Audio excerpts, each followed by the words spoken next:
Salam sejahtera.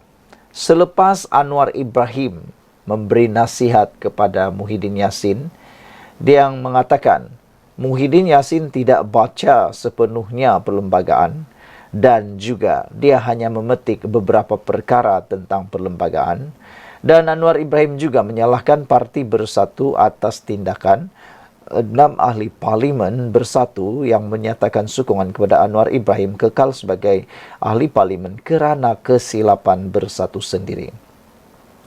Hari ini akhirnya Muhyiddin tampil menjawab persoalan itu, tetapi netizen tetap mahu memberikan respon terhadap Muhyiddin Yassin. Muhyiddin kata, saya faham betul peruntukan perlembagaan. Yang tak faham ialah Anwar. Yang sekarang ini, jom anda tulis dalam ruangan komen pada pendapat anda antara dua tokoh besar Malaysia ini, iaitu Anwar Ibrahim dan Muhyiddin Yassin. Siapa sebenarnya yang betul-betul faham peruntukan perlembagaan dan siapa pula yang tak faham peruntukan perlembagaan. Rasa-rasanya anda mempunyai jawapan yang tersendiri. Yang lebih lucu lagi ialah tindakan perlembagaan bersatu diubah di saat 6 ahli parlimen bersatu menyokong Anwar Ibrahim terdahulu sebelum mereka mempunyai undang-undang perlembagaan baharu yang digubal itu. Jadi, anda mungkin mempunyai jawapan melalui clue tersebut. Siapa sebenarnya yang tidak faham peruntukan perlembagaan? Benarkah Anwar ataupun Muhyiddin? Kerana dalam pengakuan Anwar Ibrahim, sebenarnya Parti Bersatu melalui wakil mereka lah yang menolak draft Undang-Undang Akta Lompat Parti ketika baru diperkenalkan. Kerajaan masa itu telah diajukan soalan, bagaimana dengan orang yang dipecat oleh parti? Adakah ianya juga dianggap lompat parti? Pembangkang waktu itu iaitu Anwar Ibrahim bersetuju itu dianggap sebagai lompat parti, tetapi kerajaan pada waktu itu termasuk wakil Bersatu tidak menyokong usul tersebut. Jadi akhirnya apa jadi? Mereka lah yang terkena sendiri apabila 6 ahli parlimen mereka beralih sokongan kepada Anwar Ibrahim tetapi tidak lompat parti. Presiden Bersatu Muhyiddin Yassin mendakwa bahawa Perdana Menteri Anwar Ibrahim gagal memahami perlembagaan persekutuan dan bukan partinya. Ia susulan bidasan Anwar yang mendakwa kepimpinan Bersatu memilih dan memetik hanya bahagian tertentu dalam perlembagaan persekutuan semasa membuat ketetapan membantah keputusan Speaker Dewan Rakyat Johari Abdul untuk tidak mengosongkan kerusi 6 bekas ahli parlimen itu. Kata Muhyiddin, Anwar kata saya baca sebahagian saja dari perlembagaan. Kata Muhyiddin lagi, saya nak tanya Anwar bahagian mana yang saya tak baca itu. Kata Muhyiddin dalam satu kenyataan hari ini. Menurutnya perkara 49 dalam 49A Perlembagaan Persekutuan jelas menyatakan mana-mana ahli parlimen yang terhenti menjadi ahli partinya maka kerusinya di Dewan Rakyat hendaklah dikosongkan. Tapi sebenarnya mereka tidak pun lompat parti, kata netizen. 6 ahli parlimen itu hanya menyokong Anwar Ibrahim untuk mendapatkan peruntukan. Dan mereka sehingga ke hari ini masih duduk di kerusi pembangkang. Muhyiddin berkata, selaras dengan peruntukan ini, Bersatu telah membuat pindaan perlembagaan parti untuk memasukkan keadaan di mana wakil rakyatnya terhenti keahliannya serta merta apabila gagal mematuhi arahan bertulis Majlis Pimpinan Tertinggi MPT. Tapi itu sebenarnya juga telah memakan diri Parti Bersatu dan Muhyiddin sendiri.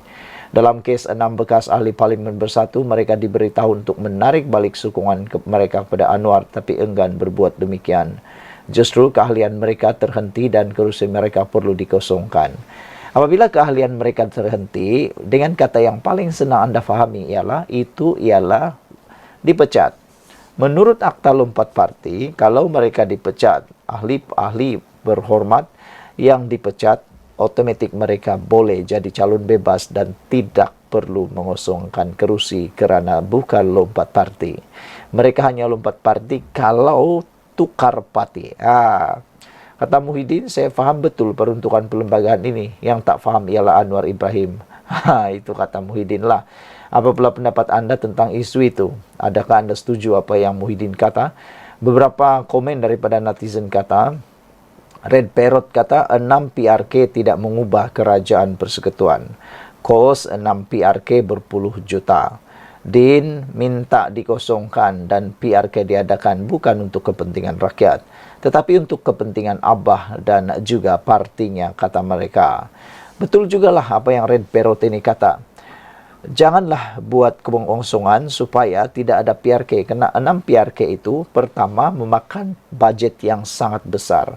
Buang duit membazir. Yang kedua, kalaupun Parti Bersatu menang untuk semua 6 ahli parlimen itu, kerajaan tidak akan berubah. Tetap juga sama, tetap juga ada 2/3. Anwar Ibrahim tidak akan tumbang atau apa-apa. Jadi hanya buang masa dan hanya merugikan. Kalau boleh menyebabkan peralihan kuasa, peralihan kerajaan, mungkin bolehlah diterima. Popel Maus kata, kami semua tak faham kenapa menantu kesayangan Muhyiddin tak balik-balik lagi. Ini pula yang ditanya oleh netizen kepada Muhyiddin.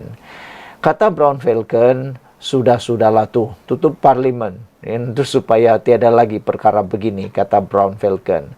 Popel Maus kata, Muhyiddin mengharapkan PRK untuk jadi modal berterusan, menghasut rakyat dan mengganggu kerajaan untuk uruskan negara. Apatah lagi targetnya nak menang PRU 16 dan jadi Perdana Menteri semula. Maka jika menang, segala kes-kes jana wibawa dan amla dan kuncunya terlibat, tentunya mungkin akan boleh settle. Termasuklah menantu Muhyiddin Yassin yang belum pulang sampai ke hari ini. Tapi harapannya berkecai sebaliknya marahkan Perdana Menteri Anwar Ibrahim. Marahlah kepada speaker sebab speaker ada kuasa mutlak untuk terima atau tolak berdasarkan tafsiran beliau. Macam speaker Kelantan, dia buat tafsiran sendiri berasaskan undang-undang tubuh kerajaan Kelantan. Kesian Abah ni. 3 tahun nak tunggu PRU 16 dah macam 10 tahun gamaknya rasanya, katanya. A little bit crazy kata, alamak Muhyiddin, kamu dan Anwar sama-sama tidak baca betul-betul perlembagaan, kata beliau. Sama-sama pilih sebahagian daripada perlembagaan persekutuan untuk menjustifikasikan tindakan diambil masing-masing. Prinsip tidak tukar kesetiaan kepada parti sudah buang ke dalam longkang. Aduh, orang politik hanya mampu merancang dan mementingkan diri sendiri, kata a little bit crazy. Sebab tu saya cadangkan semua YB tidak layak diberi duit pension atau KWSP, katanya. Jimmy Page kata, ada pemimpin kata, macam-macam lah, fikir-fikirkanlah, dia bilang. Pemimpin-pemimpin ni, kata Permaus, lebih kurang 2 kali 5 sahaja. Apa pula pendapat anda semua? Siapa sebenarnya yang tak tahu perlembagaan? Kita jumpa lagi. Bye-bye. Salam sejahtera, terima kasih karena bersama dengan saya di Nazlin Unity Channel. Akhirnya, Speaker Dewan Rakyat telah pun menyatakan sebab beliau mengambil keputusan mengekalkan 6 ahli parlimen bersatu sebagai ahli parlimen bebas. Walaupun tidak disukai, walaupun sukar ditelan, pahit ditelan dan menyakitkan hati Parti Bersatu khususnya, itu keputusan muktamad beliau. Jadi ikuti terus punca akibat mengapa Speaker Dewan Rakyat tidak mengosongkan kerusi itu. Hari ini, kata Speaker Dewan Rakyat, Johari Abdul, beliau kata, sebab beliau tidak memecat, tidak mengosongkan kerusi itu ialah perlembagaan bersatu bertentangan dengan perlembagaan persekutuan, katanya. Jadi anda harus faham. Di Malaysia ini, peraturan ataupun perlembagaan paling tertinggi di Malaysia yang tak boleh dilanggar oleh negeri pun, apalagi hanya peraturan atau perlembagaan parti, ialah perlembagaan persekutuan. Perlembagaan persekutuan jauh lebih tinggi berbanding perlembagaan parti. Perlembagaan Parti Bersatu itu hanya secubit daripada perlembagaan yang ada di Malaysia. Jadi, apabila Speaker Dewan Rakyat, Johari Abdul, mengatakan bahawa perlembagaan bersatu bertentangan dengan perlembagaan persekutuan, itu adalah muktamad. Yang Dipertua Dewan Rakyat, Tan Sri Johari Abdul, mendapati arahan-arahan di bawah pasal 10.5 perlembagaan bersatu. adalah bertentangan dengan perlembagaan persekutuan. Beliau berkata, Perlembagaan Bersatu menafikan hak 5 ahli parlimen bekas ahli parti itu sebagaimana termaktub di bawah Perlembagaan Persekutuan. Peraturan-peraturan Majlis Mesyuarat Dewan Rakyat serta Akta Majlis Parlimen Keistimewaan dan Kuasa 1952 yang menjamin hak keistimewaan, kebebasan bercakap, berbahas dan mengundi kepada 5 ahli parlimen berkenan. Perkara itu terkandung dalam surat yang dipertua Dewan Rakyat kepada Ketua WIP Bersatu Datuk Seri Ronald Kiandi pada 9 Julai lepas. Bagi memberitahu mengenai keputusan terhadap notis permakluman kekosongan kerusi 5 ahli parlimen menurut perkara 49E Perlembagaan Persekutuan berikutan, keahlian mereka dalam parti itu telah dihentikan. Salinan surat itu juga ditujukan kepada 5 ahli parlimen berkaitan, iaitu Datuk Syed Abu Hussein Hafiz Zaid Abdul Fasal, Zahari Kecik, Muhammad Aziz Abu Naim, Datuk Iskandar Zulkarnain dan juga Datuk Dr. Zulkafli Hanafi. Berkenan dengan surat permohonan oleh Bersatu kepada kelima-lima ahli Dewan Rakyat kembali ke kerusi pembangkang di Dewan Rakyat, saya mendapati, kata beliau, sehingga hari ini mereka masih duduk di blok pembangkang. Justru itu saya mendapati dan memutuskan bahawa tidak berlaku kekosongan kerusi di bawah perkara 49 dalam kurungan E kurungan 1 Perlembagaan Persekutuan, kata Johari menerusi surat berkenaan. Dalam mempertimbangkan notis Ronald Kiandi itu, Johari berkata, beliau telah merujuk beberapa dokumen berkaitan seperti penyata jawatan kuasa pilihan penyata jawatan kuasa pilihan khas JKPK, menimbang rang Undang-Undang Perlembagaan Pindaan Nombor 3 2022 dan mengenai peruntukan larangan ahli Dewan Rakyat bertukar parti DR7 tahun 2022 penyata JKPK. Ini termasuk penyata rasmi bertarikh 11 April 2022 mengenai rang Undang-Undang Perlembagaan Pindaan Nombor 3 tahun 2022 dan penyata rasmi bertarikh 27 dan 28 Julai tahun 2022 mengenai rang Undang-Undang Perlembagaan Pindaan Nombor 3 2022 dan usul mengenai penyata JKPK itu, katanya. Saya mendapati daripada dokumen-dokumen tersebut bahawa tujuan perkara 49E Perlembagaan Persekutuan diwujudkan untuk memastikan kestabilan politik negara untuk suatu jangka masa yang panjang. Selain itu, saya juga melihat kepada prinsip keluhuran perlembagaan. Malaysia mengamalkan prinsip keluhuran perlembagaan di bawah Perlembagaan Persekutuan dan ia merupakan prinsip rukun negara yang ketiga. Ini kerana di bawah keluhuran perlembagaan kesemua undang-undang atau peraturan adalah tertakluk kepada Perlembagaan Persekutuan menurut surat itu lagi. Mengenai keputusan tidak mengosongkan kerusi Parlimen Labuan, menurut surat berasingan, Johari memaklumkan beliau tidak mahu merosakkan kepentingan pihak sedang berbicara dalam kes mahkamah susulan ahli Parlimen berkenan Datuk Seri Dr. Suhaili Abdul Rahman membawa tindakan terhadap Bersatu melalui pemfailan guaman di Mahkamah Tinggi Shah Alam.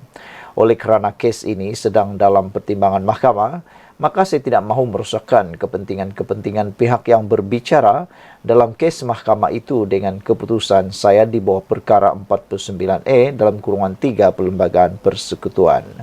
Terdahulu, Perdana Menteri Datuk Seri Anwar Ibrahim berkata Johari telah bertindak berdasarkan perlembagaan dan taksiran undang-undang semasa memutuskan 6 ahli parlimen bekas ahli Bersatu kekal sebagai wakil rakyat. Semalam Presiden Bersatu Tan Sri Muhyiddin Yassin mengesahkan parti itu menerima surat daripada Johari pada lewat petang Selasa lepas yang menyatakan tidak berlaku kekosongan di bawah perkara 49E Perlembagaan Persekutuan untuk 6 kerusi parlimen bekas ahli Bersatu yang menyatakan sokongan kepada Perdana Menteri. Sekian untuk kali ini. Jangan lupa tinggalkan komen anda, tekan butang subscribe. Bye-bye. Salam sejahtera. Terima kasih kerana bersama dengan saya di Nazilin Unity Channel. Saudara-saudara sekalian, ini satu pendedahan paling hebat daripada Anwar Ibrahim berkait dengan 6 ahli parlimen bersatu yang telah pun dipecat dan masih kekal sebagai ahli parlimen. Yang paling rugi ialah Parti Bersatu. Sudahlah mereka pecat, hilang 6 kerusi parlimen, hilang lagi mereka pula hilang kerusi. Hilang 6 ahli parlimen, hilang pula 6 kerusi. Bayangkan begitu besarnya kerugian yang ditanggung oleh Parti Bersatu. Ada netizen kata, itulah hukum karma yang diterima oleh Parti Bersatu ketika mereka mengkhianati Pakatan Harapan pada tahun 2018 apabila menumbangkan kerajaan Pakatan Harapan melalui langkah Sheraton. Ada yang kata itulah yang disebut sebagai hukum karma, yang mana dulu mereka dihianati, kali ini mereka pula yang dihianati, mereka pula yang terkena hukumnya sendiri dan menerima balasan yang paling setimpal sekali. Saudara-saudara sekalian, adakah balasan setimpal lagi ialah apabila Perikatan Nasional pula yang runtuh. Kalau dulu Pakatan Harapan yang runtuh gara-gara apa yang berlaku dalam langkah Sheraton, adakah hukum karma yang diterima oleh Parti Bersatu dan Perikatan Nasional ada juga setara, yaitu berlakunya keruntuhan ataupun perpecahan pembubaran Parti Perikatan Nasional. Hari ini Anwar Ibrahim menyalahkan Bersatu kerana 6 ahli parlimen kekal kerusi masing-masing. Anwar Ibrahim tidak menyalahkan sesiapa. Anwar Ibrahim tidak menyalahkan 6 ahli parlimen itu. Dia juga tidak menyalahkan Speaker Dewan Rakyat, tidak juga menyalahkan parlimen, tidak juga mau menyalahkan undang-undang. Tetapi Anwar Ibrahim kata, ini antara sebab disebabkan bertanggung jawabnya Bersatu atas kesilapan mereka sendiri. Apa ceritanya? Kata Anwar Ibrahim, Bersatu sendiri, kata Anwar Ibrahim, turut bertanggung jawab sehingga 6 ahli parlimen yang sebelum ini menjadi ahli parti itu kekal dengan kerusi masing-masing walaupun kini menyokong kerajaan. Ditemui media di Kuala Lumpur pada hari ini, Perdana Menteri Anwar Ibrahim menjelaskan, semasa akta anti lompat parti digubal di parlimen dulu, Wakil Bersatu sendiri yang menolak peruntukan mengenai seseorang yang dipecat parti akan kehilangan kerusi. Menasihatkan Bersatu agar membaca perlembagaan, Anwar berkata, atas sebab itulah yang Dipertua Dewan Rakyat Johari Abdul memutuskan semua 6 ahli parlimen Bersatu kekal sebagai wakil rakyat di kerusi masing-masing. Ia ditentang oleh Bersatu ketika penggubalan akta anti lompat parti ketika itu. Sebab itu, ahli parlimen yang dipecat Bersatu dikecualikan, kata beliau. Jadi, kena baca perlembagaan, katanya selepas menghadiri forum global Madani di Kuala Lumpur hari ini. Anwar juga mendakwa Bersatu memilih dan memetik hanya beberapa bahagian tertentu dalam perlembagaan persekutuan semasa membuat ketetapan membantah keputusan Johari semalam. Menurut Anwar, keputusan dibuat Johari sudah mengambil kira semua aspek perlembagaan persekutuan. Semasa menolak cubaan Bersatu mengosongkan 6 kerusi parlimen terbabit, Johari berhujah peruntukan dalam perlembagaan parti itu bertentangan dengan perlembagaan persekutuan yang terkait hak ahli parlimen mempunyai kebebasan untuk bersuara, berdebat dan mengundi. Beberapa komen daripada netizen tentang isu ini adalah ada yang kata ini yang paling terbaik. Apabila jangan salahkan siapa-siapa, salahkan diri sendiri. Ada juga yang kata sejak bila kata dia sejak bila pula mereka lompat parti. Mereka cuma sokong Perdana Menteri, kata Black Hawk. Mereka bukannya lompat parti, tapi Bersatulah yang pecat mereka. Jadi sebenarnya tidak pernah mereka lompat parti. Cuma mereka hanya memberi sokongan kepada Anwar Ibrahim. Jadi saudara-saudara sekalian, yang bersalah, kata Anwar Ibrahim, itu semua adalah Bersatu. Nak buat macam mana lagi, kata Black Hawk. Bersatulah yang bantah draft asal akta lompat parti waktu itu. Sebab itu Bersatu dah ketagih tebuk atap dengan membeli MP Sekarang sendirilah mereka melopong, kata Black Hawk. Sebelum kita berpisah, apa pula pendapat Anda semua tentang isu ini? Jangan lupa tinggalkan komen Anda, tekan butang subscribe. Bye-bye.